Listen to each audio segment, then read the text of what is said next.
Moi, j'ai trouvé mon salut vraiment dans l'authenticité et la sincérité.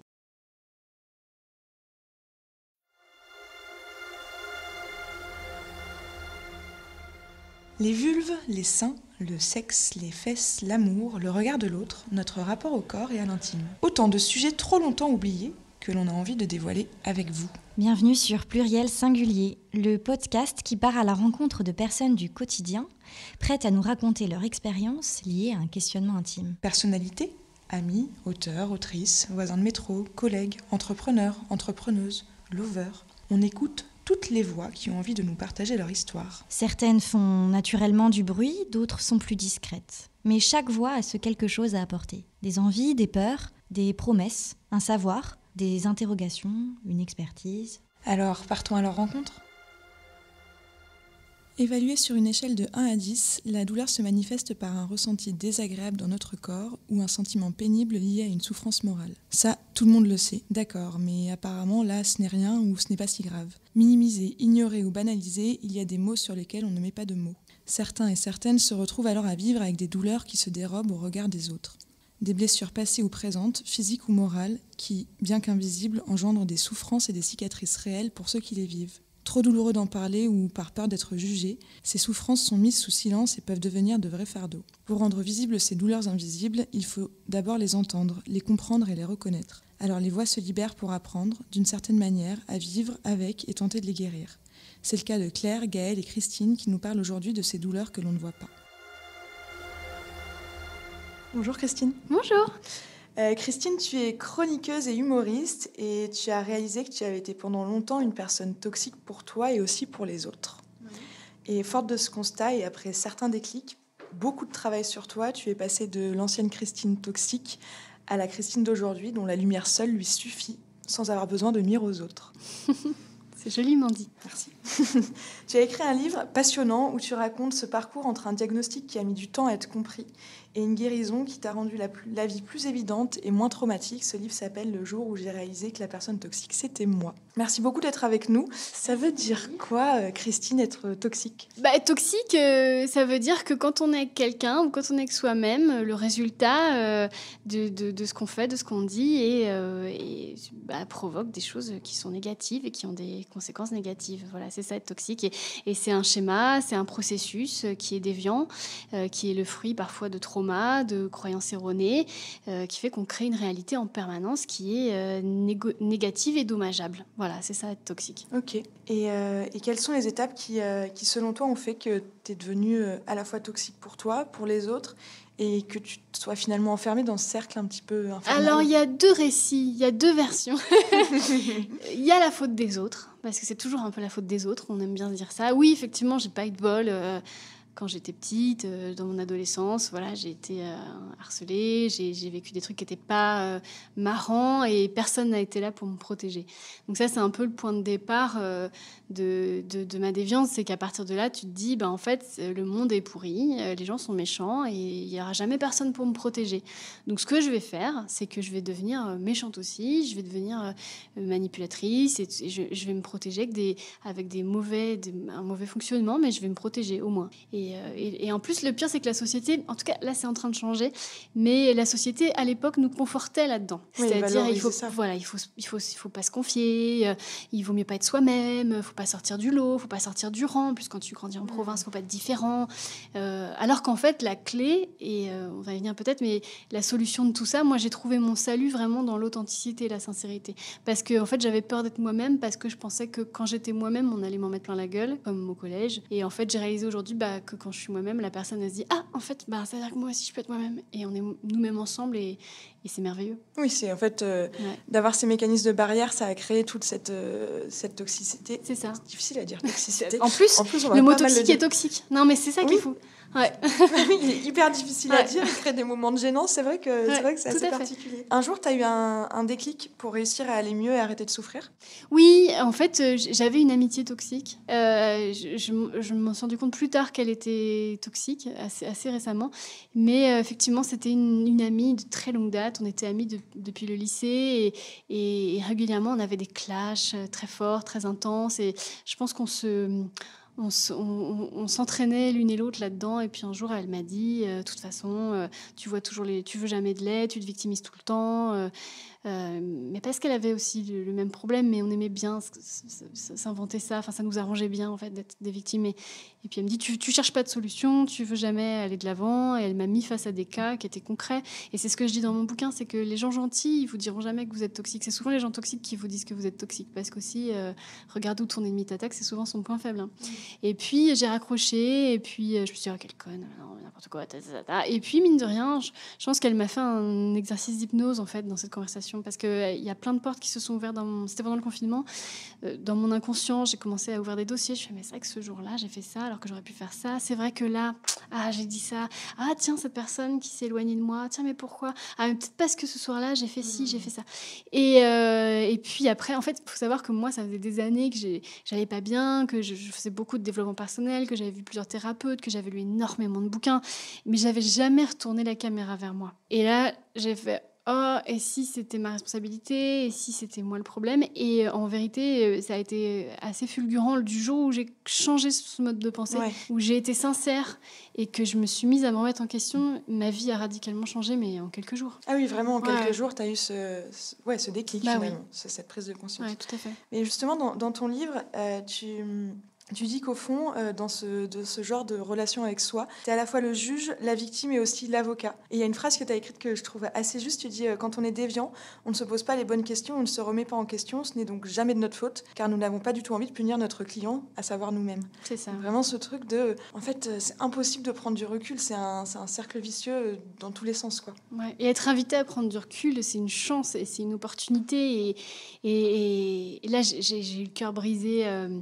Hier, quand j'ai vu le procès de Johnny Depp et Amber Heard, parce qu'il n'y a aucune main qui s'est tendue vers Amber Heard de la part de la justice pour qu'elle se soigne. Et je pense que c'est ça qui manquait. C'est que là, on laisse quelqu'un qui est malsain et toxique et c'est criminel, hein, les enregistrements se parlent pour eux. Et en fait, on la laisse là avec son trauma. C'est un évident trauma d'amour. Elle se fait humilier en plus sur les réseaux. Enfin, mais ça pourrait être la main tendue. De se dire à personne de même, j'ai envie de comprendre pourquoi, etc. Enfin, même si, bon, c'est pas comme ça qu'on fait. Mais... Et je me suis dit, là, on va la laisser seule avec un immense trauma d'abandon. Hein, c'est ce que j'ai cru comprendre sur les enregistrements. Vous avez entendu comme moi, non, ne m'abandonne pas, etc. C'est terrible. C'est une femme qui va très mal et on la laisse aller mal. Et en plus, on l'enfonce. On fait, c'est Cruella, quoi. C'est la méchante du film. Ouais, mais derrière, il y a un être humain qui va très très mal et qui a un schéma qui est déviant et on lui a jamais appris à aller mieux. En tout cas, bon. Après, peut-être que c'est aussi quelqu'un, il y en a qui s'épanouissent dans le chaos, qui ont envie de s'auto-détruire dans le chaos et c'est peut-être son cas. Et peut-être qu'elle a envie d'aller jusqu'au bout de la démarche. Et à un moment donné, je me suis dit, ça se trouve, ce procès, c'est l'œuvre de sa vie et ça lui appartient en fait. Bien sûr. Voilà. Tout le monde ne veut pas guérir. Oui, et ça revient à cette histoire de déni dont tu parles, d'être incapable de voir tout ça et donc de ne pas avoir la possibilité de guérir finalement. Oui, puis quand on est dans le cas d'Amber Heard, et on a tous des Amber Heard dans notre entourage, à avoir construit comme ça un mythe qui est si étayé, qui est si solide, de tout d'un coup tout remettre en question, c'est aussi, c'est un peu mourir, hein, parce que c'est son identité maintenant.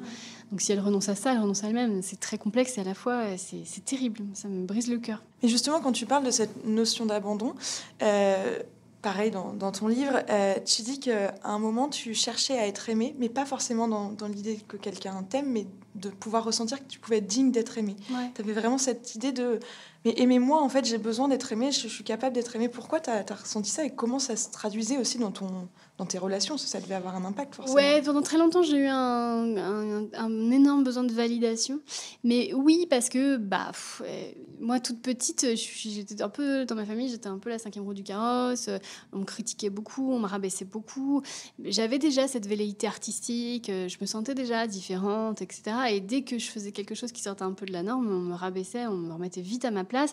Résultat, tu grandis sans te le formuler forcément, mais en disant j'ai pas la validation des autres. Les autres ont l'air meilleurs que moi, parce que ça a l'air qu'ils savent mieux que moi. Et si j'ai pas la validation des autres, c'est très animal, hein, c'est le cerveau reptilien. Si la tribu veut pas de moi, je vais me retrouver toute seule dans la forêt, je vais mourir. Donc en fait, c'est ça. Si les gens veulent pas de moi, je vais me retrouver toute seule et je vais décéder socialement.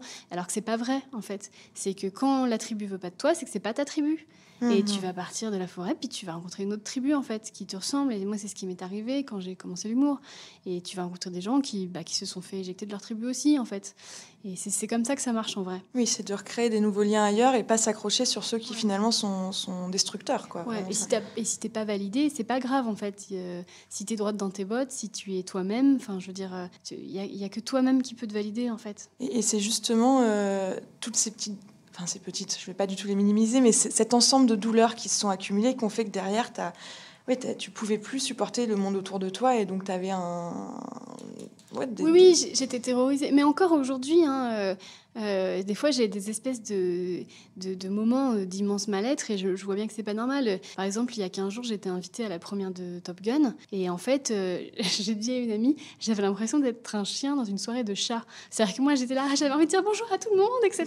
Et les gens étaient d'une froideur et d'une hauteur. Il y avait des Miss France, des acteurs, des machins, des trucs. J'ai l'impression que tout le monde me détestait, je me sentais extra, je me sentais exclue, je me sentais jugée, je me sentais très mal. Et c'était très tentant de basculer du côté obscur de la force et de devenir comme eux. Et au final, je me suis dit, non, je vais rester un chien, je suis un lévrier afghan et je suis hyper contente de voir tout le monde, alors je vais faire la fête à tout le monde. Et peut-être que eux, ils auraient envie aussi d'être comme moi.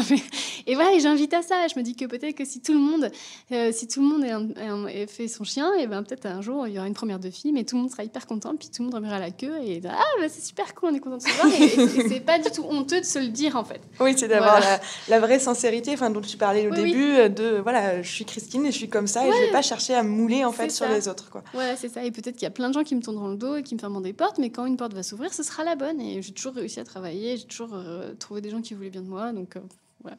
Et l'ancienne Christine, la Christine toxique dont tu parles, aurait plutôt eu un réflexe de sortir les griffes et avoir une petite réflexion désagréable ou comment ça serait déjà, passé ? l'ancienne Christine, elle aurait pas vécu la soirée de la même façon. Déjà, elle aurait fait des selfies avec des gens connus pour se montrer sur les réseaux sociaux. Oui. Regardez, je connais, je sais plus qui y avait.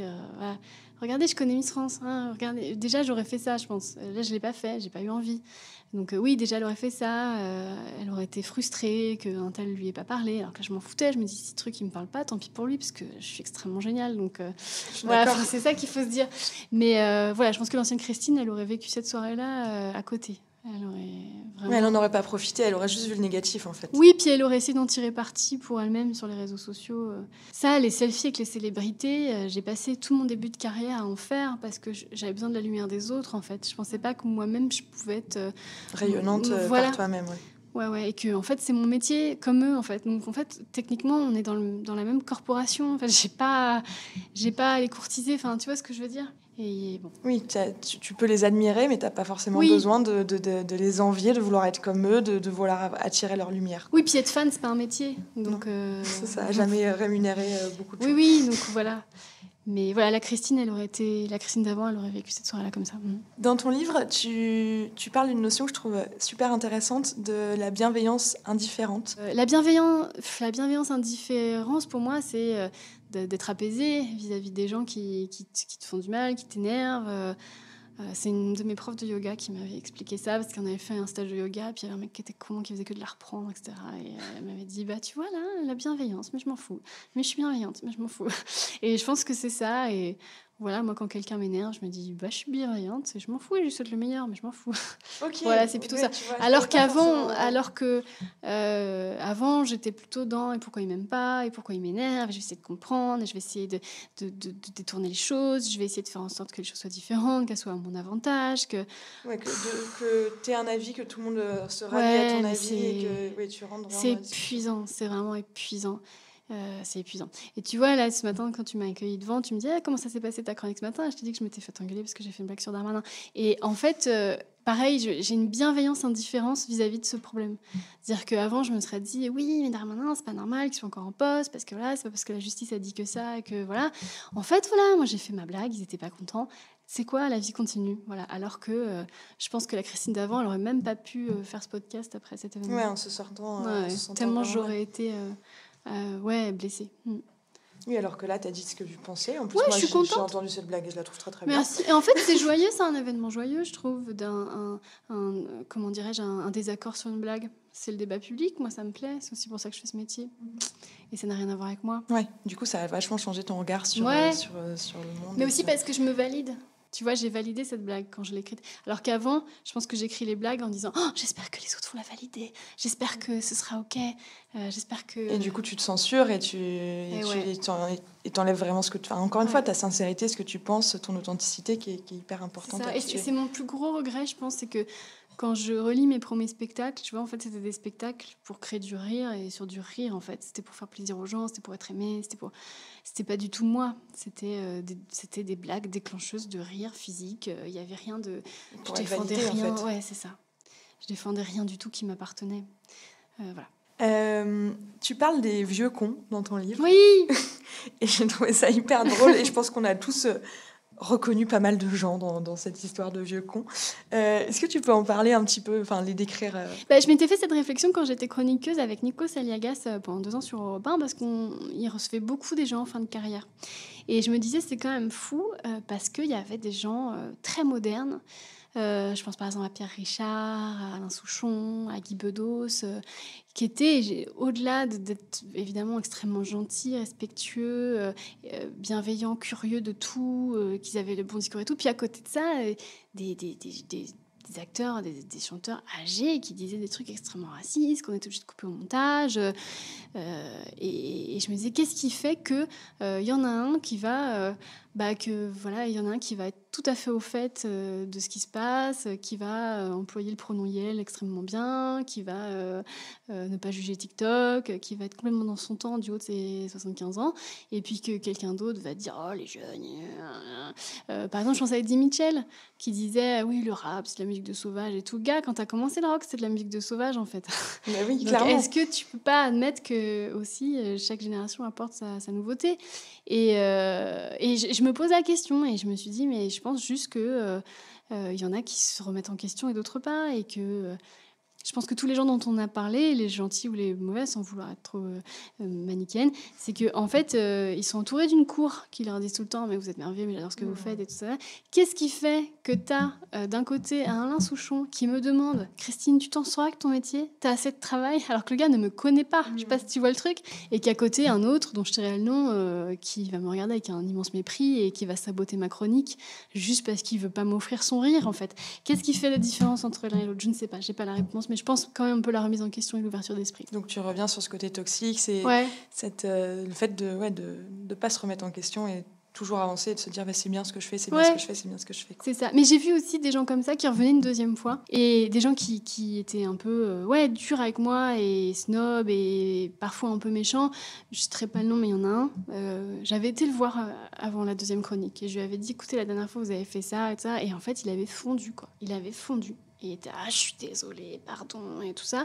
Et la deuxième chronique, il a été adorable. Et quelquefois, il suffit aussi peut-être de dire les choses, parce que c'est des gens à qui on ne dit rien, finalement. Mais c'est ce qu'on disait en début de podcast, de les ramener sur le terrain de l'authenticité, de la sincérité, en fait. Oui, parce que j'imagine que quand tu es allé le voir, tu n'es pas allé avec les dents... les griffes en disant voilà, vous avez été odieux, et très méchamment, en fait. Tu as juste exposé les faits de ça. Et donc, en fait, la bienveillance entraîne... C'est ça, mais juste dire les choses, dire les choses. Tu vois, quand nous, on évoque cette idée de douleur invisible, c'est aussi ces choses dont on ne parle pas, et le fait de ne pas en parler, ça crée des cercles vicieux, finalement. Des nœuds, ça crée, des nœuds, c'est exactement ça. Et en plus, après, plus tu as des nœuds, plus la vie te conforte dans tes nœuds. Oui. Tu vois, c'est-à-dire que tu parles pas, tu dis rien, donc les gens ne te connaissent pas, donc ils continuent d'avoir des comportements avec toi qui te déplaisent. Enfin, c'est sans fin. C'est sans fin. Oui, et tu te crées un espèce de pas de personnage, mais presque. Enfin, d'ailleurs, tu en parles un petit peu de ce rôle de victime qui était terrible, parce que les relations que tu pouvais avoir étaient très compliquées, mais en même temps te conforter aussi dans cette idée de le monde est méchant, les gens sont méchants, donc en fait c'était un espèce de, encore une fois, ce cercle vicieux. Ouais, c'est ça. Moi j'ai adoré être une victime toute ma vie, j'ai adoré ça, et maintenant je peux plus supporter, en fait. Et là il s'est passé 2 événements récemment où là je me suis dit, en fait j'ai plus du tout envie d'être une victime. C'est effectivement quand j'ai coupé les ponts avec la personne dont je vous parlais en début de podcast, qui était tout aussi toxique que moi. En fait, je me suis rendu compte que elle avait besoin d'être plainte en permanence et c'était quelque chose que je ne voulais plus lui apporter parce que c'était pas lui rendre service. Et je voulais plus jouer ce jeu-là, en fait. Et par exemple, quand ça c'est typique aussi de notre société, je trouve, c'est s'approprier des traumas, les traumas des autres, les blessures des autres pour soi et de s'en faire plaindre. Et ça me rappelle un peu mes vieilles tantes, mes grands-mères qui faisaient ça au village. Tu te rends compte, machin, il est arrivé ça. Ouais, mais c'est pas ton problème, en fait. Mais tu as besoin de te l'approprier parce que tu as besoin, toi, d'être plainte. Et Rosa Bernstein, que j'aime beaucoup, que vous connaissez, voilà, elle a fait une vidéo hyper intéressante l'autre jour où elle parlait des gens qui disent « Ouais, dans une vie antérieure, j'ai été esclave, j'étais sur les galères et tout. » Tu t'appropries, c'est l'appropriation de la douleur culturelle. Enfin, c'est sans fin, en fait. Et le deuxième événement où je me suis dit « Là, j'ai plus envie d'être une victime », c'est il y a quelques semaines, je sortais d'Europe 1 et lapsus de Télématin, et les gens avaient été particulièrement méchants avec moi ce jour-là, parce que je m'en prends toujours plein la gueule sur les réseaux sociaux. Et, oui, ce que tu disais, oui. Ouais. Et là, il y a vraiment quelqu'un j'avais parlé de ma fille, et il s'en est pris à ma fille, et il en a rien à foutre de ta gamine et tout, c'était très violent. Et du coup, je suis arrivée chez moi, j'étais au fond du trou, et j'ai posé le téléphone vers moi et j'ai fait une vidéo de 2 minutes où j'ai dit bah voilà, je m'en prends plein la gueule, c'est dur, cette violence-là elle m'effraie, voilà. Et ça a été viral et ça a été partagé. Et en fait, ça a été partagé pour les mauvaises raisons. C'est-à-dire que j'ai senti qu'il y avait un goût pour le drama, la victimisation, et c'est très bien parce j'étais contente qu'on me donne la parole, j'étais contente, c'est super, je suis ravie. Il y a plein de gens qui m'ont écrit pour me dire moi, je suis journaliste sur telle chaîne, effectivement c'est dur parce que et c'est génial. Je suis ravie, la vidéo je l'ai laissée, je suis contente qu'elle existe, je regrette pas. Mais moi, je me suis dit, je veux plus être une victime en fait. C'est fini en fait, je veux plus. Et tant pis, en fait, je veux plus être. Je veux plus être ouin-ouin. C'est terminé. Et quand je veux me battre en fait. Je veux me battre. Oui, les gens sont méchants sur Internet. C'est quoi ? Je vais faire un sketch en fait. Je vais faire un sketch et je vais m'en foutre surtout et je vais enrayer la machine et je vais être plus forte qu'eux. Je vais pas être là. Je veux plus être cette personne. Et aussi quand j'ai sorti le bouquin, effectivement, la toxicité, elle naît d'un trauma. Voilà, j'ai vécu des violences qui sont graves. Et en fait, j'ai commencé la promo du bouquin avec ça. C'est-à-dire, voilà, j'ai pleuré sur France Inter, mais parce que, voilà. Et au bout d'un moment, j'ai fait, merde, j'ai plus envie d'être associée à ça, en fait. Je suis en train de gangréner dans un truc qui me convient pas, qui est plus moi. C'est comme ma démission d'Europe 1 l'année dernière. Là, Envoyé spécial, ils sont en train de faire une émission sur la liberté d'expression, tout ça. Ils voulaient m'interviewer. Et franchement, je ne veux plus... je veux plus être devant un micro, une caméra et dire ouin ouin, quoi. Je veux plus. Oui, mais finalement le rôle de... tu as été victime de quelque chose, mais tu peux aussi reprendre le pouvoir. Et c'est finalement ce que tu es en train de faire là, de t'en émanciper, de construire quelque chose derrière et sans nier ce qui s'est passé derrière. Mais c'est vrai que tu n'as pas forcément envie de ne parler que de ça. Tu as envie peut-être plus de parler de ta reconstruction que de... C'est ça, exactement. Et à la fois, je blâme pas du tout les gens parce qu'il y a une phase où c'est important, en fait. Il y a le coming out de la victime. Et il est hyper important. C'est juste que moi, je l'ai terminé, en fait. C'est terminé, j'ai fini mon coming out. Donc, je veux plus avoir à préciser ça. En fait, je veux plus dire je suis une victime. Maintenant, je veux dire je ne veux plus être une victime. Et c'est complètement différent. Ouais. Et je pense que c'est une posture qui est dans ton cheminement, finalement, autour de tout ça. D'ailleurs, tu le dis à un moment... toujours dans ton livre, tu dis ce que j'ai vécu est grave. Et rien que le fait de pouvoir dire ça était important et t'a permis d'avancer parce que finalement, avant, on t'a donné l'impression que ce n'était pas grave ce qui s'était passé quand tu l'as raconté. Oui, j'ai subi un processus qui est très récurrent, qui est normal. D'ailleurs, j'ai moi-même un podcast qui s'appelle Livre-Échange et je vous invite à écouter l'épisode d'Alexandrine Rousseau qui est très bien placé pour parler de ça et qui en parle très bien. C'est-à-dire que c'est bien commode de dire à la victime ce que tu as vécu n'est pas important, n'est pas grave, tout le monde s'en fout, tu vas passer pour une folle, tu vas faire des histoires pour rien, etc. Donc moi, évidemment, je suis passée par là. Et puis quand c'est tes proches, des gens que tu aimes, grâce à qui tu manges et grâce à qui tu as un toit, qui te disent, écoute, tu vas pas faire d'histoire, tu fais pas d'histoire parce que ta survie en dépend, en fait. Et tu te dis, cette personne m'aime, donc elle a raison. Et en fait, à un moment donné, ça fait partie du processus de coming out, en fait. Tu dis, si je vais faire des histoires, en fait, qu'est-ce qu'il y a ? Qu'est-ce que tu vas faire ? Bien sûr que je vais faire des histoires. Tu vois, et là, tu réalises que, en fait, t'as la morale pour toi, t'as la justice pour toi. Et en fait, tu découvres ce qu'il ne voulait pas que tu découvres. C'est-à-dire que tu es en ton bon droit et que, effectivement, ce que tu as vécu est grave. Oui, et le moment où tu arrives à en prendre conscience, ça inverse finalement. C'est très violent, hein. Ouais, j'imagine, oui. Mais après, voilà, c'est dur. C'est la double peine de la victime. C'est-à-dire que tu vis ton trauma et après, tu dois faire le travail. Ouais. T'as une forme d'abandon et t'as besoin de tout reconstruire, quoi. Ouais, c'est ça. Et il y en a qui ne s'en sortent pas. Mais quand tu t'en sors, quel trésor, quel cadeau et quelle puissance. On en a un peu parlé au début du podcast, mais tu parles de 3 mots qui ont été assez essentiels pour toi, qui sont la gentillesse, la sincérité et l'honnêteté, et qui ont l'air de vachement te définir aujourd'hui. T'as appris à les découvrir finalement sur le tard, enfin, les redécouvrir en tout cas. Pour moi, c'était de la mise en danger. Tu vois, c'était faut surtout pas dire ce que je ressens, ce que je cherche, ce que je veux. Mais c'est encore très difficile, hein. C'est très difficile. Là, par exemple, avec les hommes, je suis tout le temps dans la manipulation parce que, pas méchante, hein, je suis pas hard pour le coup, mais je vais jamais dire à un mec que je l'apprécie, que je le kiffe. Je vais jamais oser envoyer un SMS quand j'ai envie d'envoyer un SMS parce que j'ai toujours peur de passer pour une folle. D'ailleurs, je t'ai fait lire un SMS que j'ai envoyé tout à l'heure dans le concert. J'ai toujours peur de passer pour une folle, j'ai toujours peur d'être trop, j'ai toujours peur de m'imposer. Et donc là, je suis dans la manipulation. Je fais genre, je suis détachée, je m'en fous, ta. Et c'est mes copines souvent qui me disent, mais pourquoi t'as fait tout le contraire de ce que tu voulais faire? Effectivement. Mais oui, quand je suis authentique, je me suis très vulnérable. Mais ce qui m'aide, c'est que je vois que dans la création, ça m'aide. C'est-à-dire que tous mes meilleurs sketchs, ce sont ceux où plus authentiques, plus vrais, tu peux pas. Toutes mes meilleures vannes, c'est des trucs vrais, c'est des trucs expérimentés, digérés.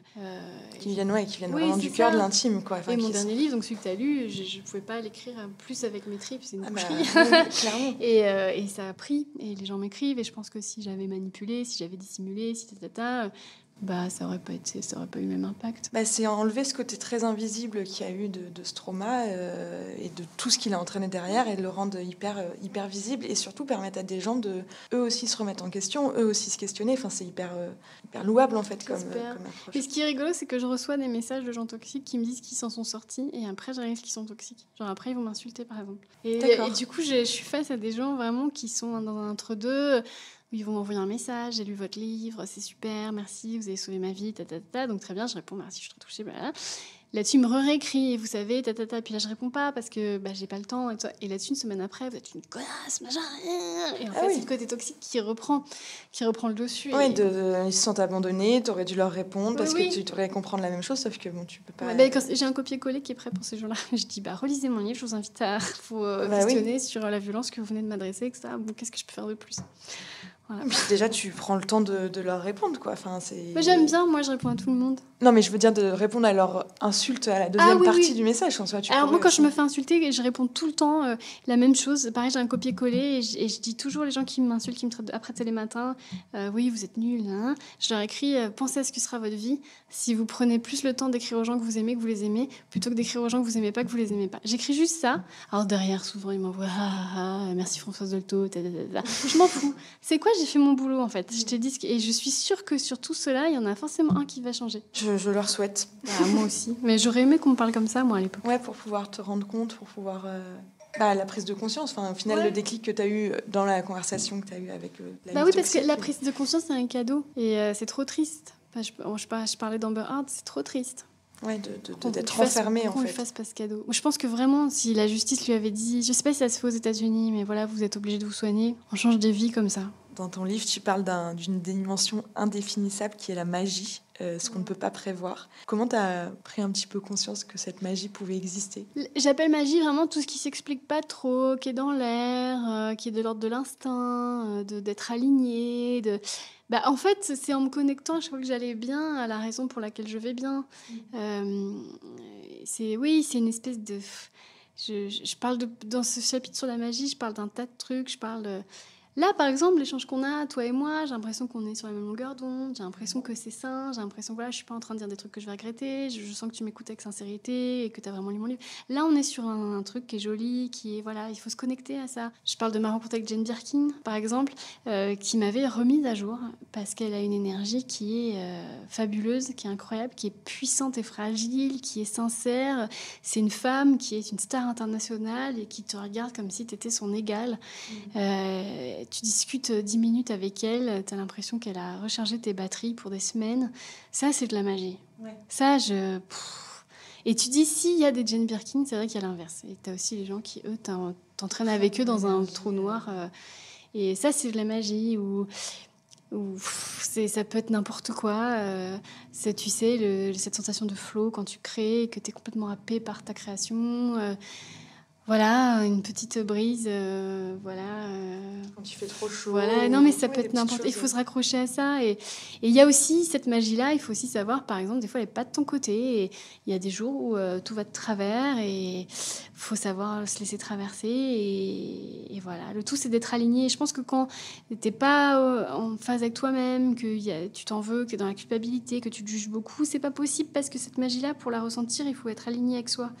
Et si tu sais pas, si tu as envie de plaire, si tu fais les choses pour les mauvaises raisons, etc., la magie, elle s'en va. Elle fait, écoute, tu sais quoi, je reviendrai quand tu auras tout réglé. Salut. Ouais, clairement, en fait, voilà. tu l'attires, cette magie. Bah oui, c'est ça.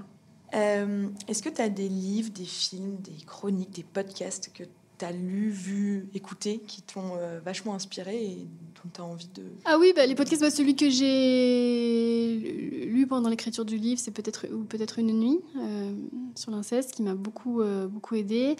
Oui, bien sûr, moi, il y a des tas d'œuvres qui ont changé ma vie. La recherche du temps perdu, j'ai écrit un livre là-dessus, qui est Marcel Proust, c'est mon grand frère de cœur. Enfin, je veux dire, il m'accompagne partout parce que je sais que quand on parle de Proust, c'est vraiment, ça a l'air chiant, ça a l'air lourd, mais c'est quelqu'un qui s'est connecté à la magie, justement. C'est quelqu'un qui, lui, qui avait toutes les antennes grandes ouvertes et qui avait accès à tout. Il avait accès à tous les aspects de l'être humain et tout est dans la recherche. Oui, bien sûr, il y a des séries qui me portent. De quoi je peux vous parler. En ce moment, Ted Lasso. Voilà, là, c'est une série c'est l'histoire de quelqu'un qui est gentil et qui rencontre des gens toxiques et qui ont chacun un peu leur toxicité. Je trouve que c'est une très belle série. Okay. Voilà. C'est déjà une liste de choses à parcourir. Ouais. Comme tu sais, sur Pluriel Singulier, il y a une question qu'on pose à tous nos interlocuteurs. C'est quoi pour toi l'intimité, Christine ? L'intimité, c'est ce que tu m'as posé la question il y a quelques jours, j'y ai réfléchi, c'est de me réveiller à côté de quelqu'un. Ouais. C'est quelque chose que je peux pas faire du tout en ce moment. La dernière fois que je me suis réveillée à côté de quelqu'un, c'était le père de ma fille. Ça fait 3 ans qu'on n'est plus ensemble. Je suis jamais restée dormir chez quelqu'un depuis parce que c'est trop intime, surtout quand t'approches la quarantaine, de se réveiller dans les bras d'un homme après avoir dormi 8 heures. C'est pas négociable. Voilà. Merci beaucoup pour merci à tout toi. cet échange, c'était super. Je suis ravie. Pareillement. Trop chouette. Merci. Merci. Un grand merci à vous pour votre écoute et surtout merci à nos invités. Si vous avez aimé notre épisode, n'hésitez pas à nous soutenir en vous abonnant aux différentes plateformes, à nous laisser un commentaire ou à en parler autour de vous. Et si vous en voulez encore plus, suivez-nous sur Instagram @nidé_co. Vous y retrouverez les dernières actualités de la marque et toutes les infos de nos prochains épisodes. Alors, on vous dit à très vite.